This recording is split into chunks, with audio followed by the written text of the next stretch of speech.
பரஞ்சுடர் ஞானம் சேனலில் திருமணரை பற்றி சொல்லிட்டு வரேன். நான் என்னை நெக்குருகி போய் முழுக்க என்னை திருவடி நிழலுக்கு அர்ப்பணித்த சைவ சித்தாந்த தத்துவங்கள் அனைத்திலும் ஆதாரபூர்வமான பெரிய ஞான நூலாக இருப்பது திருமந்திரம். திருமணர் எழுதி திருமந்திரம். அதில் 292 வரும் 292. அதில் என்ன சொல்லான்னு பார்ப்போம். நிற்கின்ற போதே நிலையுடையான் கடல், நிற்கின்ற போதே நிலையுடையான் கடல், கற்கின்ற செய்மின் கழிந்தரும் பாவங்கள். பாவங்கள்லாம் போகணும். பாவம் போகிறதுக்கு என்ன பண்ணுறாங்க? நிறைய பரிகாரங்கள் தேடுறாங்க. சோசியத்தை போகிறாங்க, பரிகாரம் தேடுறாங்க. அந்த கோயில் இந்த கோயில் போகிறாங்க, எங்கேயும் போகிறாங்க. நான் நோ யூஸ். பரிகாரம் என்ன தெரியுமா? நிற்கின்ற போதே நிலையுடையான் கடல்.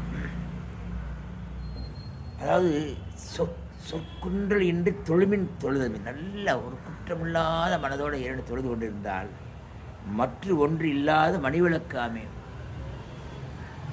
பொருளை நான் உள்ள சொல்லுங்கள். இந்த உலகத்தில் உடல் உயிர் ரெண்டு இருக்குது நமக்கு. இது ரெண்டு வாழும் பொழுதே அந்த நிலையான அடியில்லாத கடவுளை நினைத்து வணங்குங்கள். அந்த இறைவனை உணர்ந்தறியக்கூடிய அந்த கல்வியை கற்க முயலுங்கள். அந்த இறைவனை அறிவுக்கு என்ன கல்வி? சைவ சித்தாந்தம் படிங்க. நான் சிவஞான போதம் படித்தேன், மெய்கண்டாரில் இருந்தது. அப்புறம் ஞானசமுதர் படித்தேன். இப்படி தான் வந்தேன். ஸ்டெப் 1வது 2வது 3வது. அந்த மாதிரி 3 வயசுலேயே இவர் மெய்கண்டாரும் அந்த மாதிரி சிவத்தை பற்றி எழுதி பாடியவர், ஞானசமுதர் பாடியவர்கள்.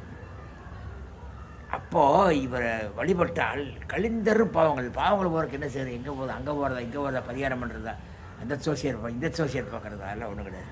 நீங்கள் பேசாமல் மனமுன்றி ஈசனை இந்த இருக்கிற உடலை உயிரை கொண்டு நிலையான இறைவனை வளர்ந்து கொண்டு இருந்தால் கழிந்தரும் பாவங்கள் பாடுறாரு சொல்லுவேன். கற்கின்ற செய்மீன் கழிந்தரும் பாவங்கள் சொற்குன்றல் என்று தொழுவின் தொழுது. அப்படி தொழுதுகிட்டே இருந்தால் இந்த ஞான மணி விளக்காக, அதாவது ஈவடி இணையில்லாத அற்புதமான மணி ஒளி, ஞானமணி ஒளி. கற்பகாம்பல் கோயில் 2 விளக்கு, ஒன்று மனோன்மணி, இன்னொன்று ஞானமணி என்பது அவ்வளோது, மனோன்மணி இவ்வளோது. அந்த மனோன்மணி ஞானமணி விளக்கு நமக்குள்ளே எரியும். பார்க்கலாம் என்று சொல்கிறார்.